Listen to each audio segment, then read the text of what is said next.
Scratching at his squinting eyes to grant them sight back from the explosion of light, he felt the sudden halt of the warriors nearest to him. The sight gradually returned back, and he saw the front regiment of warriors beyond him, impacted with several deep earthen craters, and many warriors fallen beside them. The confused commotion was unbearable, but he did notice one detail. The small warriors had blade slices all over their bodies. No, this was not caused by the human men in front of him. In fact, they were pushing their formation way back, almost to give the crater space. This is when they hurled their bodies effortlessly out of the craters in front of the rest of the orcish horde. Once the dust settled from the explosion, he took in his surroundings. It's quite rare to be able to give a bloodthirsty orc pause, perhaps unprecedented in the middle of battle even. So used to literally looking down on their enemies, it took him by complete surprise to have to cast his eyes up. His mind burned with wonder. He had seen nothing like this before. 4 gigantic humanoids rose out of the impact chasms they had made from charging into their enemies, smoke still swirling around them. They were covered in head to toe in heavy plate armor, expertly formed around the entire body and gleaming brightly as if to oppose the disheveled dark iron of the orcs. Lines and symbols engraved all around the pieces, identical in plate style and topped off with thick, horned, mask-light plate helmets. They might as well have been giant creatures made of steel, only identifiable as human-like by their thick, waving, flag-like cloaks behind them with the kingdom symbol, and wielding almost impossible long halberds, like steel pillars with various planned bladed teeth at the end. He scratched his brain at the possible origin of this enemy as they lumbered into a formation, clearly allied with the humans. The only thing he could gather from their size, more twice that than even the largest orc, were ogres. But ogres never allied with humans, and could not have crafted such perfect weaponry and protective gear, and besides the fact, orcs had personally wiped the race off the map many years ago when he was still just an orc whelp. The orcs were met with uncharacteristic silence, and then, as if on cue, rain began to pour down from the heavy smog sky in large, pelting handfuls. The large figures surrounded by the rest of the army waiting for a response. Suddenly, they grasped their halberds sized like that of steel pillars, groaning as they started to be swung.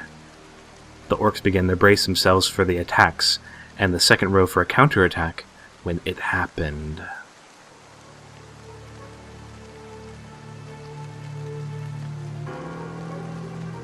You would imagine that an orc would be characteristically be used to overpowering, bullying the enemy, but this is not always true. What makes an orc most dangerous, besides bloodlust, is the instinct for sizing up and adapting to enemies. The orcs destroyed giant foes before, rounded them up after battles and slaughtered them all, wiped their race's slate entirely clean. They knew how they fought, with that size and bulk. They laid out attacks heavy, devastatingly deadly, but terribly slow, slug-like.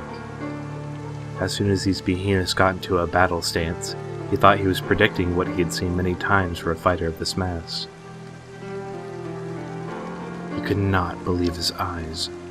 The giants swung around and followed with their attacks, before many of the orcs could even get their shields up. The first regiment was completely thrown away by lightning-quick slashes of the halberds by 3 of the nearest enemies. He could not even count how many strokes of the polearms, just the elemental lightning after effects of the attacks. This was absolutely impossible. The Vartan Legion made up the front of the orc battle horde, had been active in combat for eons, and they were slaughtered like cattle in a flash by these horrors.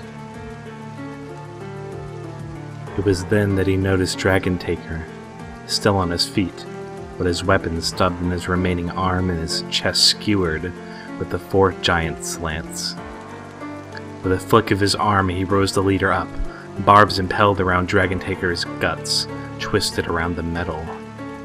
The captain, seeing this occur from afar, roared out for his men to advance on the giant to take him down brutally and save the warlord.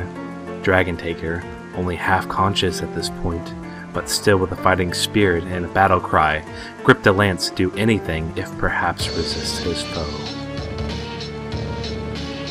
But it was quickly all for naught, as the behemoth gripped his halberd with both gauntlets and seemed to charge the entire weapon with rippling energy and dangerous crackling lightning. The light and sound coming off the weapon becoming increasingly intense, it suddenly detonated with a profound amount of intensity. The wind from the large orc's body roared as it blasted violently from the weapon, sending him soaring directly at the 2nd Battalion, smashing straight into the captain. It was clear that Dragon Taker was finished. From the force of the blast, the halberd's spikes ripped his innards out, and he was flung off the bladed staff, lightning surging through his breathless body. Death had reached the orc before he had split the land under his blazing forward momentum. The captain's world had gone black before him once he took the initial brunt of the speeding impact from the corpse projectile, and the remaining lightning energy ripped right through his heavy armor, striking him all over in an instant. His body fell, bloodied and unconscious instantly.